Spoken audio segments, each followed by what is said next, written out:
Un encuentro con su palabra, porque secase la hierba, marchitase la flor, mas la palabra de Dios permanece para siempre. Con ustedes, el doctor José Ricardo Arias Quintero.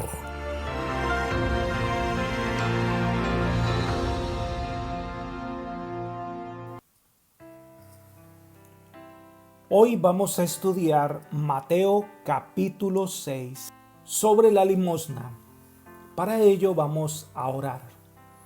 Querido Señor, en este momento nos acercamos a ti para solicitarte que la bendición de tu Espíritu esté con nosotros en el estudio de tu palabra, que el mensaje pueda llegar a nuestro corazón y pueda transformar nuestra vida.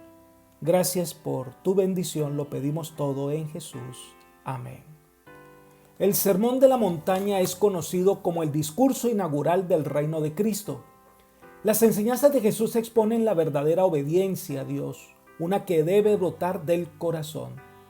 El capítulo 6 es la continuación de este sermón, pero ahora el gran maestro va a hablar de asuntos prácticos y cómo evitar la ostentación a la hora de servir. Jesús ahora pasa a ocuparse de la aplicación práctica de la justicia a los deberes del ciudadano del reino de los cielos. Este tema aborda la motivación con la que hacemos las cosas y aborda un tema por demás interesante, la recompensa.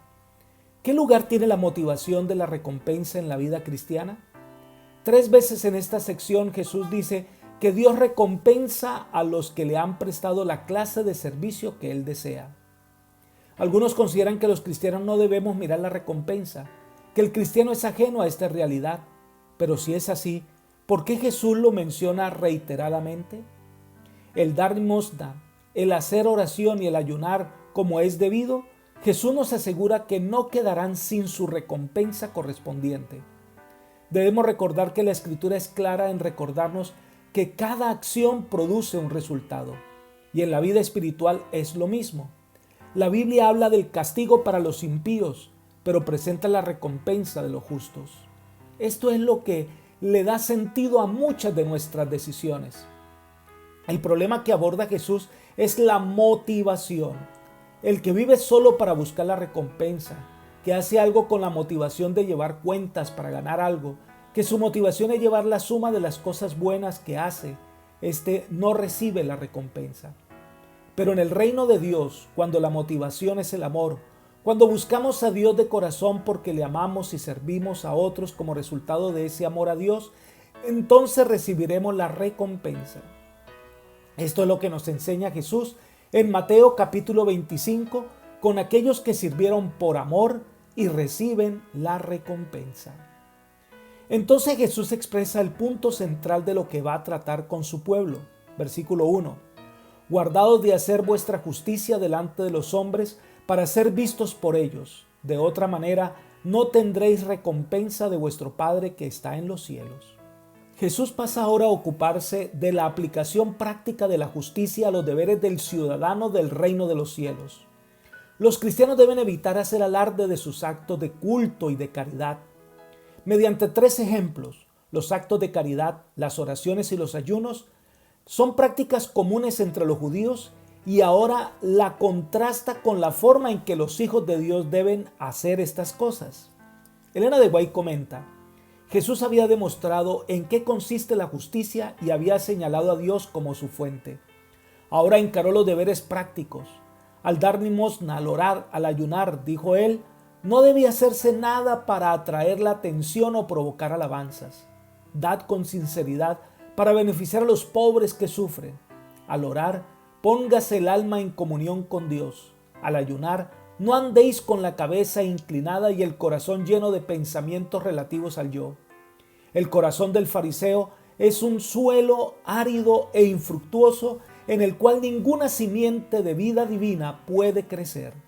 El que más completamente se entrega a Dios es el que le rendirá el servicio más aceptable, porque mediante la comunión con Dios, los hombres llegarán a colaborar con Él en cuanto a presentar su carácter a la humanidad. Libro El deseo de toda la gente es página 278. En la Nueva Versión Internacional aparece el texto de la siguiente manera: cuídense de no hacer sus obras de justicia delante de la gente para llamar la atención. Si actúan así, su Padre que está en el cielo no les dará ninguna recompensa. ¿Por qué hacemos lo que hacemos? ¿Nuestra motivación es ganarnos la admiración de la gente? ¿Nuestra motivación es que los demás tengan el mejor concepto de nosotros? Entonces, cuando la gente nos vea, nos aplauda, pues ya recibimos la recompensa. ¿Y es esto lo que estamos buscando? Elena de White explica: Jesús censuró esta ostentación, declarando que Dios no reconoce un servicio tal y que la adulación y admiración populares que ellos buscaban con tanta avidez era la única recompensa que recibirían. Discurso Maestro de Jesucristo, página 69. Cuando hacemos algo para Dios o para beneficiar a otros, que lo hagamos con los motivos correctos. El mejor servicio es el que se hace por amor y voluntariamente. La primera ilustración es el de dar limosna, versículos 2 al 4. Leamos el versículo 2. Cuando pues des limosna, no hagas tocar trompeta delante de ti como hacen los hipócritas en las sinagogas y en las calles para ser alabados por los hombres. De cierto digo que ya tienen su recompensa. Dar limosna a los más necesitados era un deber sagrado entre los israelitas. Incluso daban cuotas específicas para cubrir las necesidades de los desafortunados. Pero en muchas oportunidades se hacían colectas públicas y ahí se prestaba para hacer alarde, para buscar la admiración de las personas.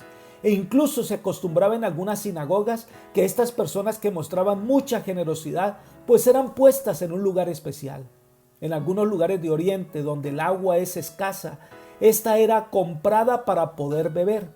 Cuando una persona quería hacer una buena obra y traer bendición sobre su familia, se dirigía al aguador y en voz bien alta le encargaba: dale un trago a los sedientos. El aguador llenaba el pellejo e iba al mercado. Oh sedientos, gritaba, venid a beber de gracia.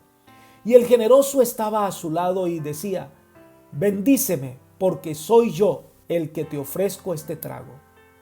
A estos el Señor llama hipócritas. Esta palabra describe a un actor griego que busca el aplauso del público. Esa era su recompensa. Pero puede ser que esta misma ostentación se haga en secreto. Cuando donamos algo porque queremos ganar la admiración del cielo, o porque lo consideramos una obligación, o para exhibir nuestra gran generosidad personal y esperamos que Dios tenga en cuenta este acto de bondad. ¿Cuál es la motivación para dar? Elena de White comenta: hemos de dar sinceramente, mas no con el fin de alardear de nuestras buenas acciones, sino por amor y simpatía hacia los que sufren. La sinceridad del propósito y la bondad genuina del corazón son los motivos apreciados por el cielo. Dios considera más preciosa que el oro de Ofir el alma que lo ama sinceramente y de todo corazón. Libro Discurso Maestro de Jesucristo, página 70. Damos como resultado del amor desinteresado que hay en nuestro corazón. Ahora Jesús dice algo interesante que vale la pena considerar, versículos 3 y 4. Pero cuando tú des limosna, no sepa tu izquierda lo que hace tu derecha, para que sea tu limosna en secreto, y tu Padre que ve en lo secreto te recompensará en público. Algunos consideran que los donativos deben ser anónimos, pero lo que está hablando el Señor es sobre motivos. ¿Qué buscas al dar? ¿Buscar reconocimiento humano? ¿Buscar el reconocimiento divino? ¿O dar como resultado de un amor profundo en tu corazón? Entre los árabes, la mano derecha o la izquierda son con las que se hace referencia a los amigos más íntimos. Es que ni de ellos debemos buscar admiración. Ahora, no es que dar en secreto signifique que ahora pues somos verdaderos piadosos, sino ¿cuál es el motivo con el que doy la ofrenda? La Biblia habla de generosidad de Abraham. Pablo se refiere a la generosidad de algunos hermanos al dar ofrendas especiales. Mira lo que dice Elena de White. Con estas palabras Jesús no quiso enseñar que los actos benévolos deben guardarse siempre en secreto. El apóstol Pablo, inspirado por el Espíritu Santo, no ocultó el sacrificio personal de los generosos cristianos de Macedonia, sino que se refirió a la gracia que Cristo había manifestado en ellos. Las propias palabras de Cristo expresan claramente lo que quería decir, a saber, que en la realización de actos de caridad no se deben buscar las alabanzas ni los honores de los hombres. La piedad verdadera no impulsa la ostentación. Los que desean palabras de alabanza y de adulación y las saborean como delicioso manjar son meramente cristianos de nombre. Discurso Maestro de Jesucristo, página 70. Cuando el Señor dice secreto, usa una palabra que se refiere a la cámara de los secretos, dentro del recinto del templo donde los piadosos podían depositar sus dádivas en este lugar y donde los pobres de buena familia podrían ir a buscar ayuda para hacer frente a sus necesidades cuando no tuvieran otros recursos. Y termina con una interesante afirmación Jesús: Dios, que todo lo ve, aún lo secreto de nuestro corazón, nos recompensará en público. En el día del juicio, la obra de cada uno quedará al descubierto. Mateo 25, el Señor destaca las obras sinceras hechas por amor. Y al hablar de la escena del juicio de las naciones, miren ustedes que Él pregunta y las personas pues lo hicieron simplemente por amor, no por esperar una recompensa. Elena de Guay afirma: los actos de bondad hechos en secretos ligarán los corazones y los acercarán al corazón de aquel de quien mana todo impulso generoso. Las pequeñas atenciones y los actos insignificantes de amor y de sacrificio que emanan de la vida tan quedamente como la fragancia de una flor constituyen una gran parte de las bendiciones y felicidades de la vida. Al fin se verá que la abnegación para bien y dicha de los demás, por humilde e inadvertida que sea en la tierra, se reconocen en el cielo como muestra de nuestra unión con el Rey de Gloria, quien siendo rico se hizo pobre por nosotros. Discurso Maestro de Jesucristo, página 71. Dios reconoce lo que hay en nuestro corazón y recompensa de acuerdo a la realidad de nuestra vida. El segundo ejemplo que usa Jesús es sobre la oración. Este va del versículo 5 hasta el 15. En los versículos 5 y 6 dice: cuando ores, no seas como los hipócritas, porque ellos aman el orar de pie en las sinagogas y en las esquinas de las calles para ser vistos por los hombres. De cierto os digo que ya tienen su recompensa. Pero tú, cuando ores, entra en tu cuarto, cierra la puerta y ora a tu Padre que está en secreto, y tu Padre que ve en lo secreto te recompensará en público. Habían horas determinadas para la oración en Israel, en la mañana y en la tarde. Las personas podían estar en el hogar, en la cama o en las esquinas de las calles, que eran los lugares para las transacciones comerciales. Si estaba allí, pues debías orar. Solo que estos hipócritas, actores religiosos, buscaban el aplauso de la multitud, buscaban estar en público siempre para la hora de la oración, con el objetivo que la gente escuchara sus oraciones. El Señor invita a que se deje el falso alarde de piedad y se ore con un corazón dispuesto a entrar en relación con Dios. Nos invita a practicar la oración secreta, que es la oración nosotros solos con Dios. Elena de Guay comenta estos pasajes. Un culto tal, ofrecido simplemente para glorificación del yo, mereció la reprensión más severa de Jesús. Sin embargo, no desaprobó la oración pública. Él mismo oraba con sus discípulos y en presencia de la multitud. Lo que enseña es que la oración acerca de la vida íntima no debe hacerse en público. En la devoción secreta, nuestras oraciones no deben alcanzar sino el oído de Dios, que siempre las escucha. Ningún oído curioso debe asumir el peso de tales peticiones. Discurso Maestro de Jesucristo, página 72. Deberíamos tener un lugar especial donde encontrarnos con el Señor y hablar sinceramente con Él. La pregunta otra vez que se expone es: ¿cuál es el motivo? ¿Por qué estamos orando? ¿Para hablar con Dios o para alardear de nuestra vida devocional? Pero Jesús agrega lo siguiente, versículos 7 y 8. Y al orar no uséis vanas repeticiones como los gentiles, que piensan que por sus palabrerías serán oídos. No os hagáis pues semejantes a ellos, porque vuestro Padre sabe de qué cosas tenéis necesidad antes que vosotros le pidáis. Cuando dice no uséis vanas repeticiones, estas tenían como objetivo buscar que Dios los escuchara o se apiadara de ellos, y repetían una cantidad de oraciones.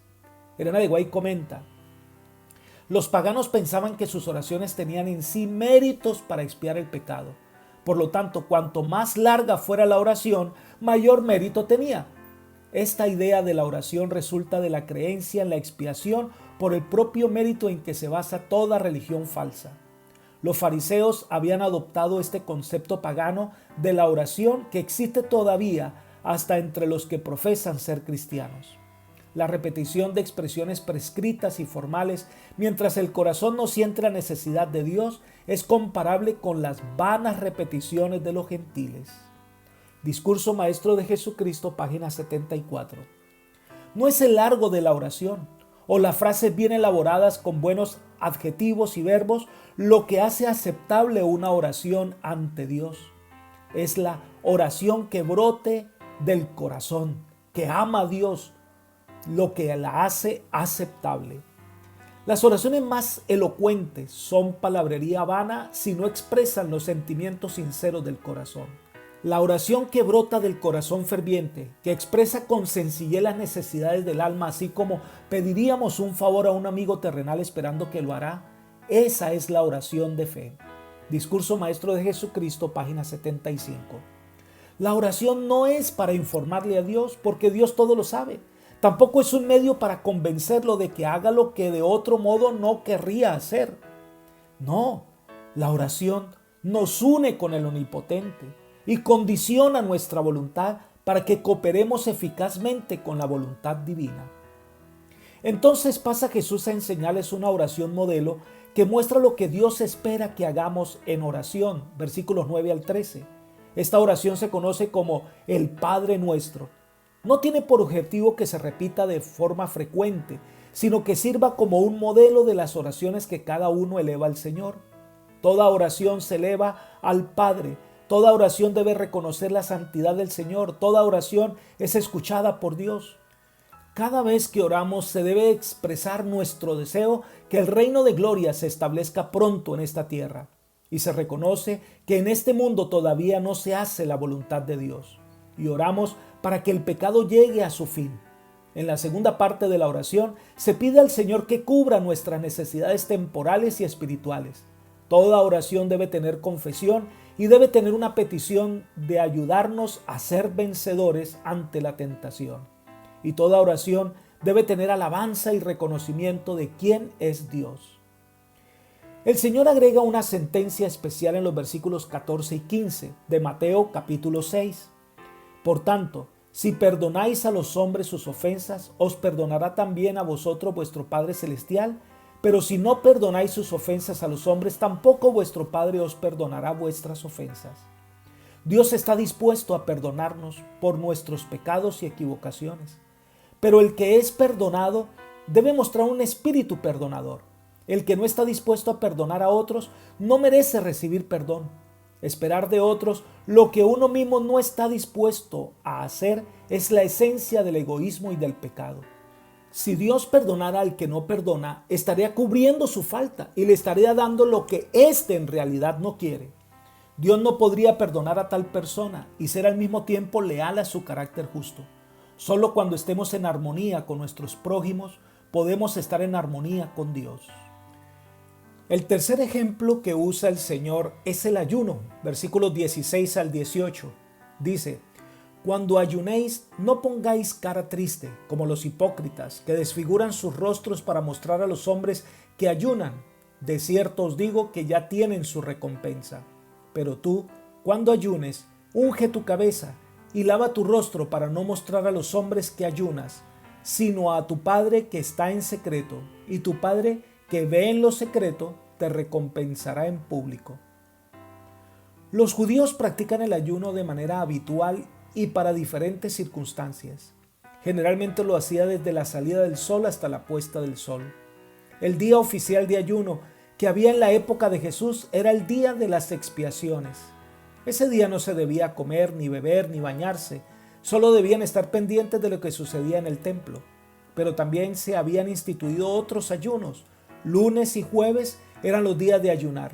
Al parecer los hipócritas, los actores espirituales, hacían alarde de piedad y mostraban profundo arrepentimiento, pero era solo apariencia para ser vistos como personas justas. En Isaías 58 y otros pasajes de la Biblia, el Señor también en el pasado había cuestionado la forma en que los judíos ayunaban. Lo hacían solo para ganar el favor de los hombres y para aparentar piedad. Pero el Señor contrasta el falso ayuno con el verdadero ayuno. Y nuevamente el problema es el motivo. Elena de White comenta: el ayuno que la palabra de Dios ordena es algo más que una formalidad. No consiste meramente en rechazar el alimento, vestirse de cilicio o echarse ceniza sobre la cabeza. El que ayuna verdaderamente entristecido por el pecado no buscará la oportunidad de exhibirse. El propósito del ayuno que Dios nos manda a observar no es afligir el cuerpo a causa de los pecados del alma, sino ayudarnos a percibir el carácter grave del pecado, a humillar el corazón ante Dios y a recibir su gracia perdonadora. Mandó a Israel: rasgad vuestro corazón y no vuestros vestidos, y convertidos a Jehová vuestro Dios. Discurso Maestro de Jesucristo, página 75. Muchas veces el ayuno que practicamos tiende más a ser controversial, tiende más a ser penitencial. No es una búsqueda de Dios, sino un llamar la atención de Dios. No es para buscar discernimiento, sino reconocimiento. El verdadero ayuno es más que privarnos del alimento, es una disposición a hacer las cosas que a Dios le interesan. Recordemos que la vida cristiana, el servicio que le prestamos al Señor debe ser hecho con alegría y gozo. Nuestra religión no es lobreguez y tristeza, sino verdadera paz y gozo en el Señor. Entonces Jesús cambia el enfoque de su predicación y nos habla sobre dónde está depositado nuestro verdadero interés. Versículos 19 al 21. Leamos el versículo 19. No os hagáis tesoros en la tierra donde la polilla y el moho destruyen y donde ladrones entran y hurtan. La acumulación de bienes terrenales generalmente se debe al deseo de tener seguridad en el futuro y refleja temor e incertidumbre. Jesús nos dice que el cristiano no convierte en la acumulación de riquezas en un motivo de ansiedad. Confía en el Señor y avanza. Esto no significa que seamos indolentes ante las necesidades de nuestra familia y las propias. No es malo tener riquezas o administrar bien los recursos que el Señor pone a nuestra disposición, sino en dónde está nuestra confianza. Lo que hace el Señor es mostrar que los tesoros terrenales, de una u otra manera, son afectados por el tiempo. Los tesoros de esta tierra son susceptibles de ser destruidos. Por eso invita a invertir en el tesoro celestial, donde las cosas son perdurables. Versículo 20 y 21. Sino haceos tesoros en el cielo, donde ni la polilla ni el moho destruyen, y donde ladrones no entran ni hurtan, porque donde está vuestro tesoro, allí está también vuestro corazón.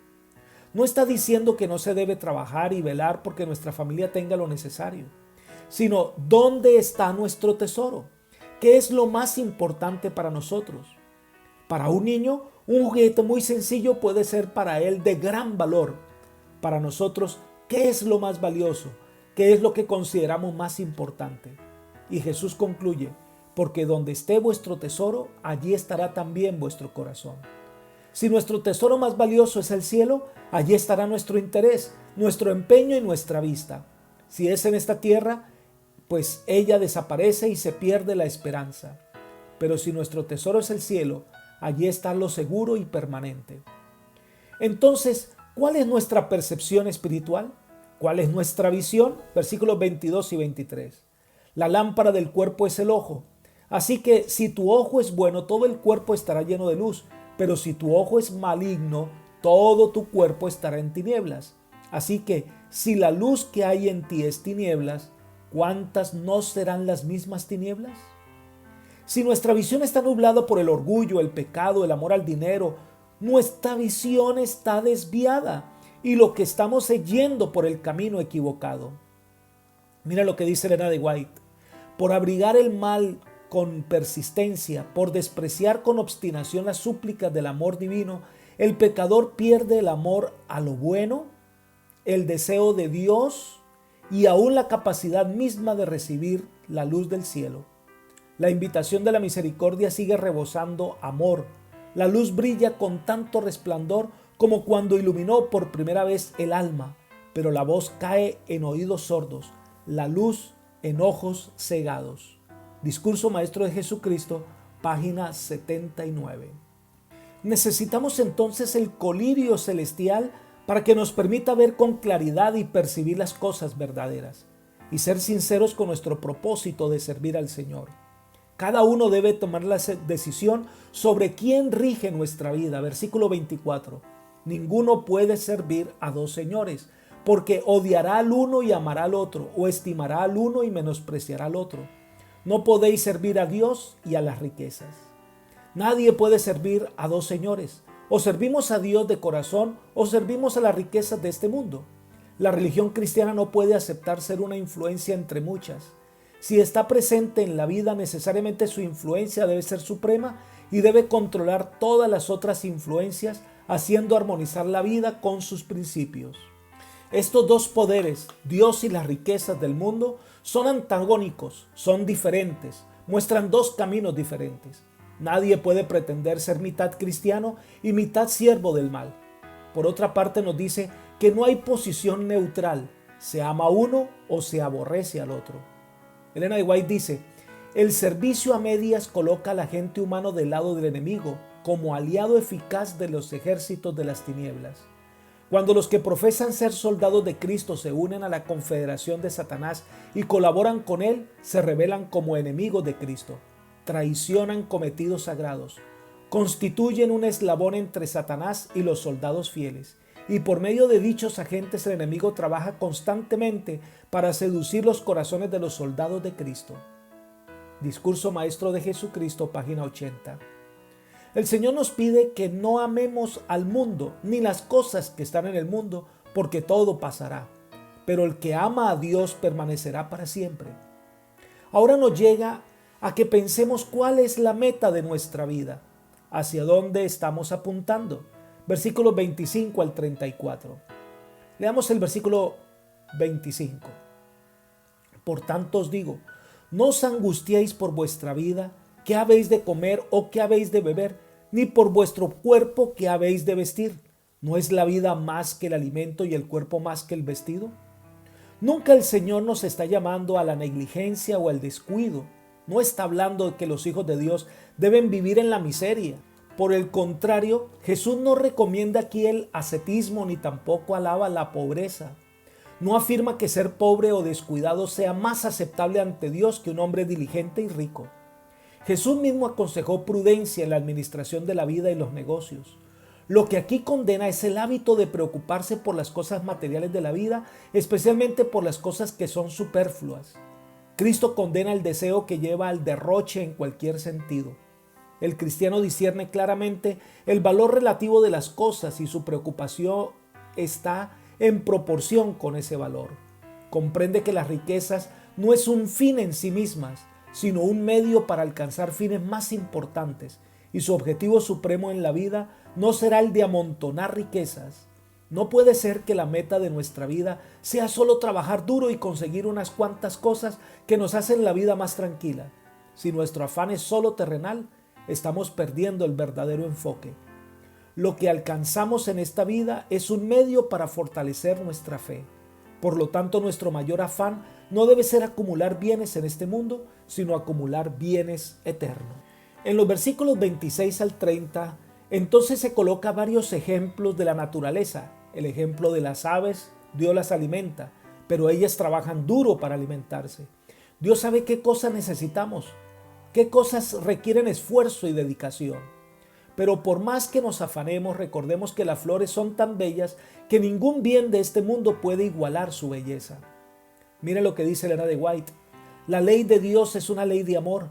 Él nos rodeó de hermosura para enseñarnos que no estamos en la tierra únicamente para mirar por nosotros mismos, para cavar y construir, para trabajar e hilar, sino para hacer la vida esplendorosa, alegre y bella por el amor de Cristo. Así como las flores, hemos de alegrar otras vidas con el misterio del amor.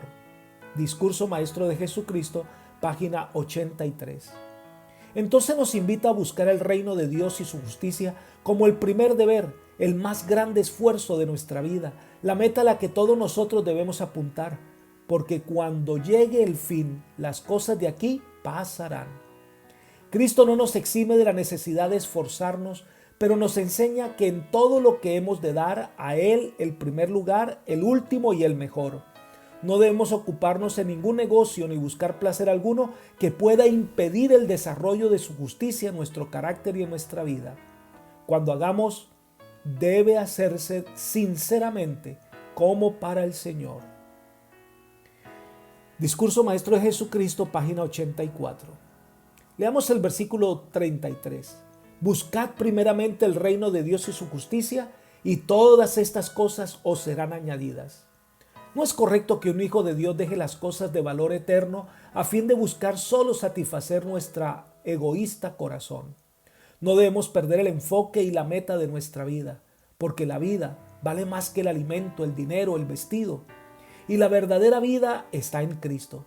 Con demasiada frecuencia tendemos a hacer de las cosas materiales el principal propósito de nuestra vida, con la vana esperanza de que Dios será indulgente con nosotros y que al final de nuestra existencia añadirá la eternidad al breve plazo de 70 años.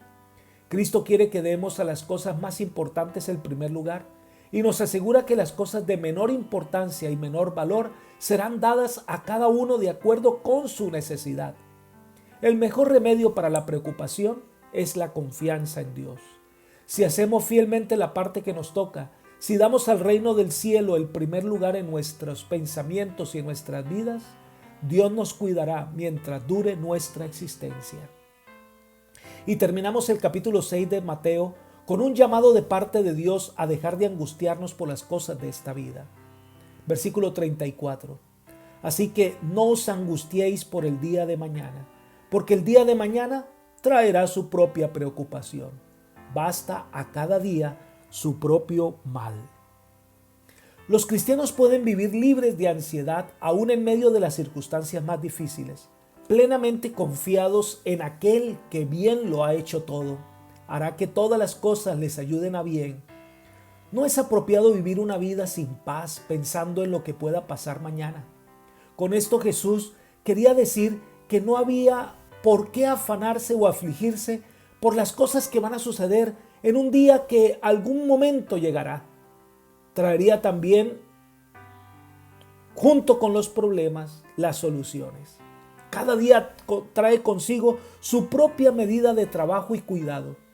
Y sabio es el que aprende a no intentar llevar hoy las cargas del día de mañana.